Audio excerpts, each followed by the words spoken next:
नमस्कार मित्रांनो, मी संदीप चौधरी आपल्या मराठी कृषी संपदा या चॅनलमध्ये आपले सहर्ष स्वागत करतो. शेतकरी मित्रांनो, सध्या शेतकऱ्यांचा जो काही ओढा आहे हा शेळी पालनाकडे जास्त प्रमाणामध्ये दिसून येत आहे. आता या शेळी पालनामध्ये जे काही शेळीच्या वेगवेगळ्या जाती आहेत, यामध्ये जर बिटल गोट फार्मचं नाव निघलं तर यामध्ये नारायणगावांचे प्रकाश चव्हाण सर यांचं जे काही चव्हाण गोट फार्म आहे हे महाराष्ट्रातून अग्रगण्य असे एक नाव आहे. तर आपण आज प्रकाश चव्हाण सरांच्याच भेटीला आलेलो आहोत की त्यांचा प्रवास कसा आहे व यांचे बिटल शेळी पालनाचे नियोजन कसं आहे व शेतकऱ्यांनी बिटल शेळी पालनाकडेच का वळावे याचीच माहिती आजच्या या व्हिडिओमधून आपण सरांकडून घेणार आहोत. तर नमस्कार सर. नमस्कार सर, सध्या शेतकऱ्यांचे जे काही ओढ शेळी पालनाकडे आहे, आता यामध्ये बरेचसे शेतकरी काय गावरान असतील, कोटा असतील, बरोबरी असतील, जे वेगवेगळे जाती आहेत, वेगवेगळ्या जातीची निवड शेतकरी करत असतात. आणि आता तुमच्या माहितीनुसार बिटल याच जातीकडे शेतकऱ्यांनी जास्त करून का पाहिले पाहिजे? तर सर मी माझा परिचय देतो. मी प्रकाश चव्हाण, तालुका पारनेर, जिल्हा अहिल्यानगर. आज या सरांनी या चॅनलच्या माध्यमामधून आपल्या तरुण वर्गाला किंवा शेतकरी वर्गाला जो व्हिडिओ शूट करण्याचा प्रयत्न केला आहे आणि ग्राउंड लेवलला येऊन या शेतकऱ्याची एक यशोगाथा किंवा तरुणांना प्रेरित होईल असा एक व्हिडिओ शूट केला आहे. त्यासाठी खूप खूप असे आभार. आणि तरुणांनी या चॅनलला सबस्क्राईब केलं पाहिजे, जेणेकरून शेतीशी रिलेटेड असणारे, शेतीशी नाळ असणारे व्यवसाय सर ग्राउंड लेवलला जाऊन शूट करतात आणि ते तरुणापर्यंत पोहोचवतात. तर मित्रांनो, चॅनलला नक्की सबस्क्राईब करा आणि होतं होईल थोडा शेअर करा, जेणेकरून तरुण प्रेरित झाले पाहिजे आणि तरुणांना एक चांगला मोलाचा असा सल्ला गेला पाहिजे. तर सर, आपण शेतकऱ्याला बिटलबद्दलच का सूचना कराल की शेतकऱ्यांनी बिटलकडेच यायला पाहिजे? कारण आता गावरांमध्ये आणि बिटलमध्ये जो काही डिफरन्स आहे, तर यामध्ये किती फरक आहे? शेतकऱ्यांना बिटल कशा पद्धतीने जास्त उत्पन्न देईल? 1997 आणि 2026 हा काळामध्ये फार तफावत होते. जी गोष्ट 100 रुपयाची ती गोष्ट आज 2026 मध्ये 1000 रुपयाला येते. बरोबर आहे सर, बरोबर ना? तर आज आपण 1997चा काळ सोडून 2026 प्रमाणे अपडेट झालं पाहिजे. याचं एक मी जिवंत आणि थोडं छोटंसं उदाहरण सांगतो तुम्हाला. नोकिया एक असा फोन होता, प्रत्येकाच्या हातामध्ये जुना काळी होता, बरोबर. मार्केटनुसार अपडेट झाला नाही, मार्केटनुसार त्यामध्ये बदल करता नाही आली. आज नोकियाचा फोन पाहायला सुद्धा या पृथ्वीवर राहिला नाही, बरोबर सर. तर त्यानुसार मला सांगायचं, त्यामधून हे असं सांगायचं की मार्केटला जे गरजा आहेत ज्या त्या आपल्याला वेळोवेळी पूर्ण करता आल्या पाहिजेत. आपण जे पिकवतो त्यापेक्षा महत्त्वाचं आहे मार्केटला विकतं काय, ह्या गोष्टी सातत्याने लक्षात घेतल्या पाहिजेत आणि त्यावर शेतकऱ्यांनी काम केलं पाहिजे. शेतकरी जेव्हा लॉस जातो त्याचं कारण असं असतं की मार्केटला झपाट्याने काय विकतंय आणि शेतकरी काय पिकवतो याचा तारतम्य शेतकऱ्याला घालता येत नाही. म्हणून शेतकरी शक्यतो थोडासा मान्यत चालतो, नाही तर शेतकऱ्यासारखा राजा माणूस पृथ्वीवर दुसरा कोणता नाहीये. आता यामध्ये बऱ्याच प्रमाणात युट्यूब असेल, सोशल मीडियामध्ये असेल, बऱ्याच युट्यूबर कुणकडे शेतकऱ्याला असं सांगण्यात येते की जे बिटलमध्ये शेतकरी वळतात की बिटलमध्ये रोगराई जास्त येते किंवा काही त्यांना वॅक्सिनेशन कंटिन्यू करावं लागतं, वॅक्सिनेशन केलं नाही तर पिल्लं मारतात, अशा प्रकारचे बरेच व्हिडिओ पाहायला मिळतात. त्यामुळे देखील शेतकरी या बिटल शेळी पालनाकडे जास्त वळत नाहीत. तर अशा शेतकऱ्यांना आपण काय संदेश देऊ? दुसरं मला सांगायचं असं या माध्यमामधून, बिटल आणि गावरान शेळी याच्यात जमीन आसमानाचा फरक आहे. बिटल ही एक वजनवाढीसाठी सर्वोत्कृष्ट अशी जात मानली जाते महाराष्ट्रामध्ये किंवा पूर्ण भारतामध्ये. दूध देण्याची क्षमता चांगली, साहजिकच आहे की दूध देण्याची क्षमता चांगली असल्यामुळे पिल्लं निरोगी आणि सडळ आणि वजनवाढीसाठी चांगली राहतात. आणि वजनवाढ चांगली झाली तर साहजिकच आपल्याला मिळणाऱ्या पैशामध्ये वजनवाढ सुद्धा चांगली होती. कारण सर वजन जर वाढलं तर आज विचार केला तर मटणाचा रेट जवळजवळ 800 ते 900 रुपये किलो आहे. सिटीमध्ये 900 ते 1000 रुपये किलोपर्यंत मटणाचा रेट आहे. आज आपण गावरांच्या तुलनेमध्ये काम करणं म्हणजे, आज थोडक्यात लोक विचार करा तुम्ही, जी गोष्ट आज 800 रुपये किलो आहे, कधीही असं झालं नाही की 800 रुपये किलोचं 700 रुपये झाले, 700चं 600 झाले, 600चं 700 झालं, 700चं 800 झालं, 800चं 900 झालं. त्यामुळं मटणाची एवढी जबरदस्त मागणी, म्हणून लोकांनी या संकरित ब्रीडमध्ये काम केलं पाहिजे, चांगल्या ब्रीडमध्ये काम केलं पाहिजे. गावरान शेळीचा विषय असा आहे सर, 12-13 हजारापर्यंत चांगली शेळी मिळते. परंतु आपण आज वाढत्या महागाईचा विचार करून थोडेसे आपल्यामध्ये बदल केले पाहिजेत. गावरान आपल्या मायदेशातली शेळी आहे, म्हणजे महाराष्ट्रातली शेळी, महाराष्ट्रातली जाते, पाळल्याही पाहिजेत. परंतु आपल्या उत्पन्नाचा, महागाईचा विचार करता बिटल शेळी जी आहे ती आज सर्वोत्कृष्ट मानली जाते आणि सगळ्यात जास्त उत्पन्न त्याचं मिळतं सर. आता यामध्ये जे काही बिटलचे व्यवसाय सुरू झालेले, आता जशा प्रकारे आपला गोट फार्म आहे, तर राज्यामध्ये इतर अनेक जे वेगवेगळे गोट फार्म आहेत. आता शेतकरी प्रत्येक वेगवेगळ्या गोट फार्मवरून जे काही ब्रीडर असेल किंवा शेळी असेल खरेदी करतात. परंतु बरेच शेतकऱ्यांची अशी अडचण आहे की शेतकऱ्याला बिटल आणि गावरान यामध्ये जे काही जातीमध्ये डिफरन्स आहे हा कळत नाही. जो ब्रीडर आपल्याला शेतकऱ्याला मिळतोय हा ओरिजिनल कसा, डुप्लिकेट कसा, असे बऱ्याच शेतकऱ्याच्या अशा जे काही अडचणी आहेत, अशा अडचणीला शेतकऱ्यांना कसं सामोरं गेलं पाहिजे? हा विषय अगदी सरांनी महत्त्वाचा विचारलाय. याचं मी एकदम आणि फोडणी करून सांगतो तुम्हाला, एकदम व्यवस्थित क्लिअर. शेतकऱ्यांनी जिथं बिटलचा माल प्रॉपर पंजाबवरून येतो किंवा त्याचं मायबाप जर इथं तुम्हाला घ्यायचा असेल ग्राउंड लेवलचा माल, तर त्याचे मदर फादर पाहायला मिळाले पाहिजेत. याचं कारण असं आहे, आज उस्मानाबादी सुद्धा लांबकानी येते, काठेवाडी सुद्धा लांबकानी येते, बऱ्याचशा जाती अशा आहेत लांबकानी येतात. लोक त्याला बिटलचा ब्रीडर क्रॉस करतात किंवा कोटा ब्रीडर क्रॉस करतात आणि ते छोटं पिल्लं विकलं तर छोट्या पिल्लामध्ये घाईघाई लवकर शेतकऱ्याला कळून येत नाही, कारण त्याचा पहिला खानदानी व्यवसाय नसतो. त्याला सोशल मीडियाच्या माध्यमातून जोर मिळाला असतं म्हणून त्याला बिटलचं काम करायचं असतं. परंतु लांब कान आले, तोंड रोमन नोज झालं म्हणजे बिटल होत नाही. बिटलचा प्रॉपर तुम्ही एकदा देखावा करा. बिटलचं स्ट्रक्चर कसं असतं हे पूर्णपणे प्रॉपर बिटलच्या शेडवर जाऊन पहा. ह्या गोष्टी जेव्हा प्रॉपर जिथून पंजाबमधून माल येतो किंवा ज्याच्याकडे मदर फादरचा स्टॉक उपलब्ध आहे अशा शेतकऱ्यांकडून माल खरेदी केला पाहिजे. प्रत्येक वेळी लांब काना असलं किंवा बाजारात पण लोक काय करतात, लांब काना आलं, धनगरी ज्या शेळ्या असतात त्यांची सुद्धा लांब काना असतात आणि जी बाजारात दलाल लोक किंवा व्यापारी लोक माल विकतात कोणत्या शेळीला त्यांच्यामुळं थोडंसं शिक्षण कमी असतं, त्यामुळं लांब काना आलं की ते बिटल म्हणून डायरेक्ट बाजारामध्ये सांगतात शेतकऱ्याला. बरं, घेणाऱ्याचं ज्ञान थोडंसं कमी असतं त्यामुळे शेतकरी फसला जातो. का एखाद्याला काय करतो, ज्याला एखादी गोष्ट घ्यायची तर तो काय करतो, तो उत्सुक असतो, त्याला घ्यायचं असतं आणि यांच्या तोंडातून बिटल शब्द आला की त्याला वाटतं बिटल आणि कमी पैशामध्ये भेटते. त्यामुळे मी वारंवार सांगतो, स्वस्ताच्या नादी लागून फसू नका. कारण तुम्हाला सांगतो, महाग जी गोष्ट असती ही गोष्ट रास्त असती. स्वस्त बाजारामध्ये मार्केटमध्ये स्वस्त मिळतं परंतु त्यामध्ये क्वालिटी मिळत नाही. कारण आज मटणाचा रेट 800 रुपये किलो असल्यामुळे स्वस्त या मार्केटला काहीच मिळणार नाही हे लक्षात ठेवायचे.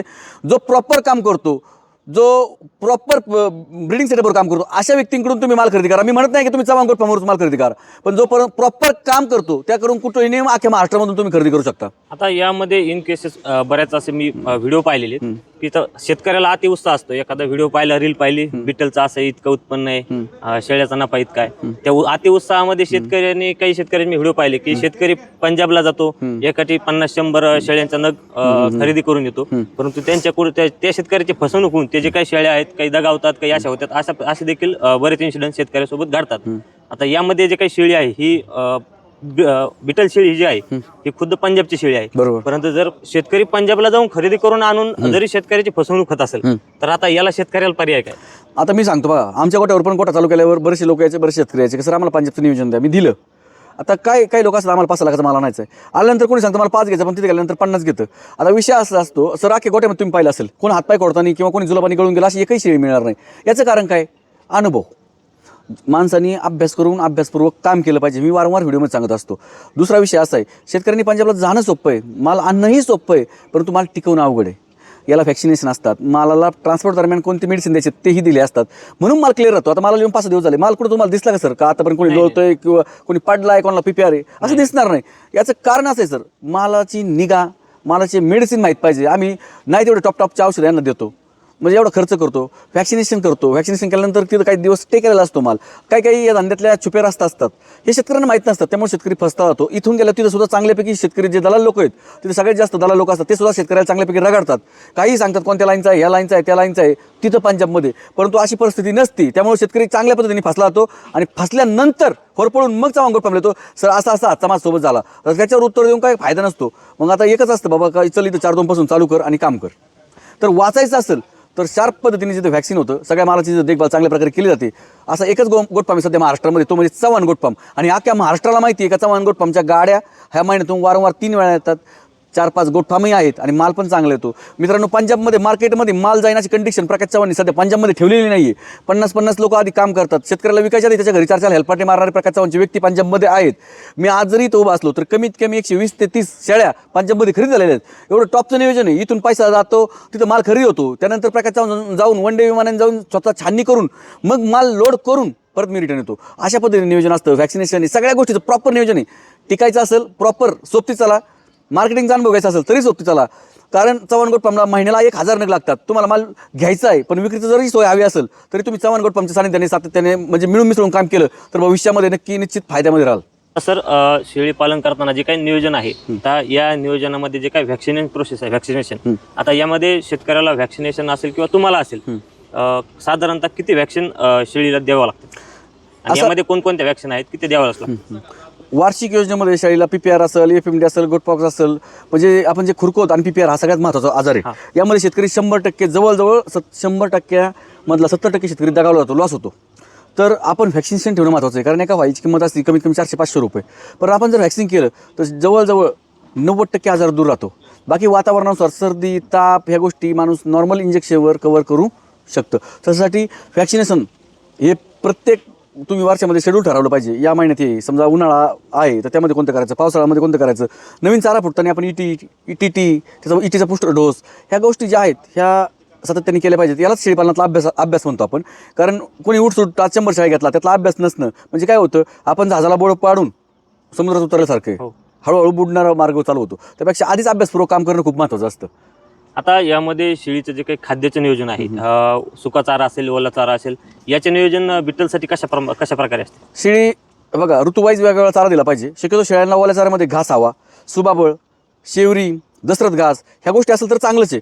कारण ज्यावेळेस आपण बंदिस्त शेळी पालन करतो त्यावेळेस शेळीला जे लागणारं विटॅमिन, कॅल्शियम ह्या गोष्टी भेटत नाहीत. कारण सांगतो मी तुम्हाला, ते लिक्विड मार्फत आपल्याला द्यावं लागतात. कारण शेळी ज्यावेळेस जंगलात चरते त्यावेळेस विविध प्रकारचा हजारो प्रकारचा चारा शेळीला भेटला जातो. त्यामधून तिच्या ज्या शारीरिक गोष्टी त्या परिपूर्ण होतात. परंतु आपण ज्यावेळेस ठराविक 3-4 प्रकारचा चारा देतो त्यामधून शेळीची जी शारीरिक जे काही ज्या भेटायच्या गोष्टी आहेत त्या पूर्ण भेटत नाहीत. म्हणून आपण काय करतो, हे लिक्विडच्या स्वरूपात असेल, कॅल्शियम असेल, प्रोटॉन असेल, ह्या गोष्टी आपल्याला लिक्विडच्या स्वरूपात द्याव्या लागतात. परंतु चाऱ्यामध्ये आपण ओल्या चाऱ्यामध्ये घास, दसरथ घास, मेथी घास, परत तुम्हाला सांगतो शेवरी, सुबाबळ, हादगा, शेवगा ह्या सगळ्या गोष्टी दिल्या पाहिजेत.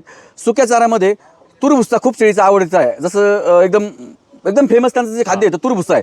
तूरभुसा दिला पाहिजे. सोयाबीन भुसा आहे, तुम्ही देऊ शकता. जेणेकरून सुक्या चाऱ्यात भिमुगाचा जो आपला भिमुग निघतो त्याचा पाला जरी वाळून तुम्ही एका बॅगमध्ये कुट्टी करून ठेवून दिला, त्याला थोडंसं मिठाचं पाणी मारलं, परत वाळवला तर अगदी शेळ्या आवडीने तो चारा खातात. आता यामध्ये सर जे काही शेळीचं नियोजन आहे, तुम्ही आता बंदिस्तचा विषय काढला, ग्रामीण भागामध्ये बरेच असे शेतकरी आहेत जे नॉर्मल छोटे शेतकरी असतात, हे 10 नग 20 नग अशा प्रमाणामध्ये शेळी पालन करतात. पण बरेच शेतकरी असे ते की ते बंदिस्त शेळी पालन न करता चरायला सोडणे असे साधारण शेळी पालन असते. तर ही जी काही बिटल जात आहे ही त्या शेळी पालनासाठी कम्फर्टेबल आहे की चरू शकते किंवा यांना बंदिस्तच लागते असं काही? हा सगळ्यात महत्त्वाचा प्रश्न आहे. लक्षात ठेवा, पंजाबमध्ये सगळ्यात खतरनाक वातावरण असतं.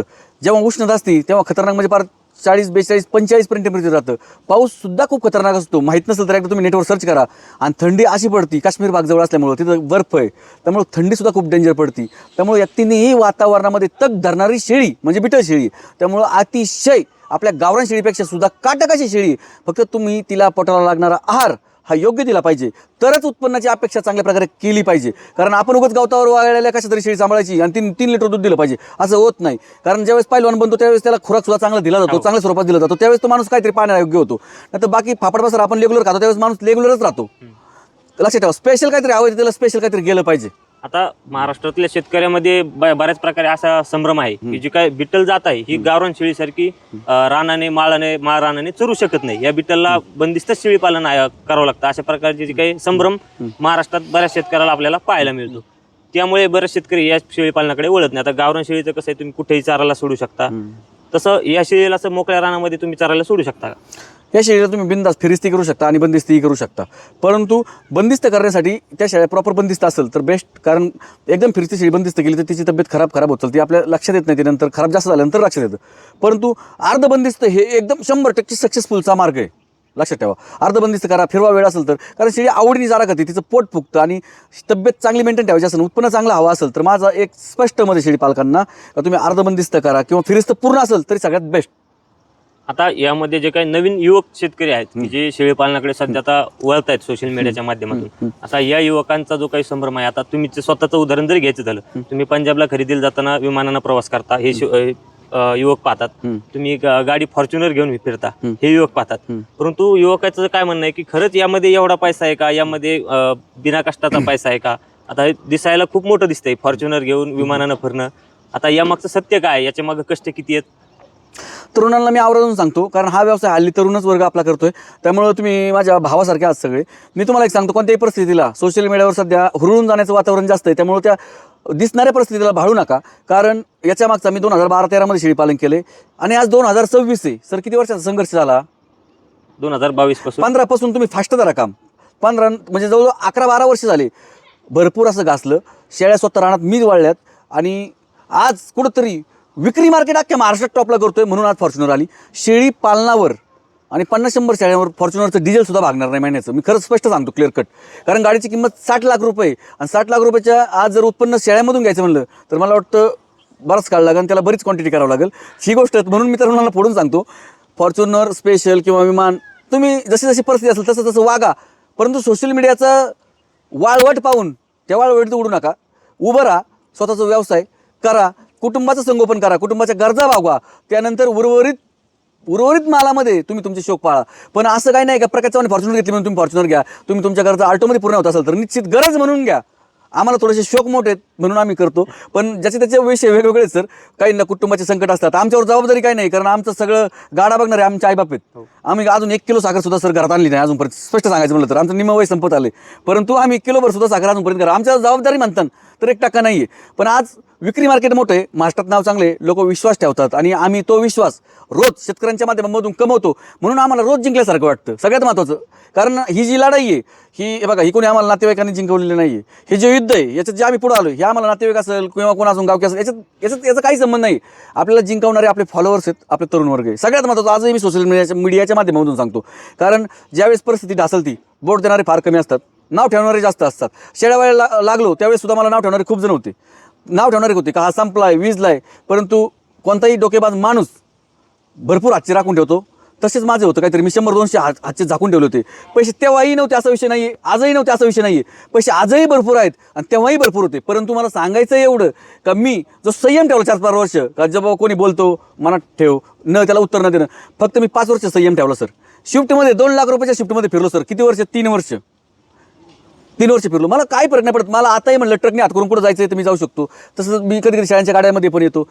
आपल्याला 1% युगो ना व्यवसायात डाऊन टू अर्थ म्हणजे जमिनीवर असणं खूप गरजेचं आहे. लोक काय करतात, जो दिसण्यासाठी शायनिंग मारतो तो फार फास्ट संपतो. असणं आणि दिसणं यात खूप मोठा फरक आहे. तरुणांना मी सांगतो, सोशल मीडियाचं तुम्ही वाळवट पाहू नका, शांततेत त्याचा संघर्ष वॉच करा आणि त्यावर काम करा. आता तरुण जर या व्यवसायात असेल किंवा शेळी पालनमध्ये उतरायचं झालं तर तरुणांना चांगल्या प्रकारे जे काही मार्गदर्शन आहे हे कुठेच मिळत नाही. आता प्रत्येक वेगवेगळ्या ठिकाणी वेगवेगळे मार्गदर्शन. आता जर हे माझ्यासारखे नवीन तरुण या व्यवसायात किंवा शेळी पालनमध्ये यायचं झालं तर आपल्याकडे आल्यानंतर आपण यांना असं चांगल्या पद्धतीने मार्गदर्शन करू शकता. सर 100% थोडासा वेळेचा अभाव असल्यामुळे एवढं होतं फक्त माझ्याकडे. मी जर तुम्हाला म्हणलं 3ला या तर मी 4ला येऊ शकतो, हे थोडंसं होतं. पण तुमच्याकडे थोडासा संयम असेल, जेव्हा मी तुमच्या ताब्यात येईल तेव्हा मी कुठं जात नाही. तेव्हा तुम्ही म्हणले रात्री 10 वाजेपर्यंत थांब, तर मी 10 वाजेपर्यंत पण कुठंच जात नाही. असं आहे, थोडा ज्याला शिकायचं आहे त्यांनी थोडासा वेळ दिला पाहिजे. तर मग तुम्हाला सांगतो, महाराष्ट्रात मी तुम्हाला कुठं ज्ञान मिळणार नाही जेवढं विक्री मार्केट असेल, शेळ्याचं सांभाळणूक कशी असेल, पिल्लं कशी सांभाळायची, हे कुठं अख्ख्या महाराष्ट्रात नाही मिळायचं एवढं ज्ञान मी तुम्हाला देऊ शकतो. कारण मी या सगळ्या गोष्टी पार केलेल्या आहेत. मी 100 शेळ्या एका दिवसात घेणारा माणूस आहे, मी 100 शेळ्या एका दिवसात विकणारा पण माणूस आहे. याच्यावर तुम्हाला ह्या 2% मी एक सांगतो, 100 शेळ्या जो घेऊ शकतो आणि 100 शेळ्या जो विकू शकतो, हे खूप दमदार वाक्य आहे. कारण 100 शेळ्या विकायला मार्केटला तेवढा दम लागतो, तेवढी धमक लागती, आणि 100 शेळ्या घ्यायला सुद्धा चांगला दम लागतो.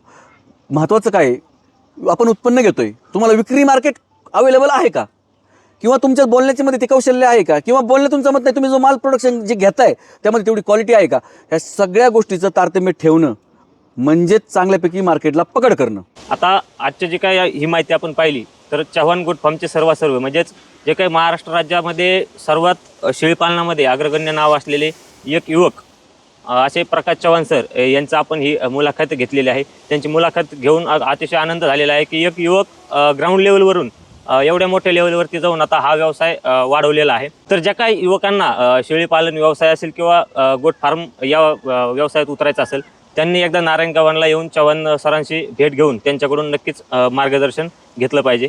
तर अशीच माहिती जे काही आपल्याला आपल्या चॅनलवरती सतत पाहायला मिळत असते, त्यामुळे आत्ताच मराठी कृषी संपदा या यूट्यूब चॅनलला किंवा इंस्टाग्राम पेजला आपण सबस्क्राईब आणि फॉलो करायला विसरू नका. अशाच प्रकारची नवनवीन शेतीविषयक माहिती असेल व शेतकरी व्यवसायाची माहिती असेल आपल्या चॅनलवरती आपण देत असतो.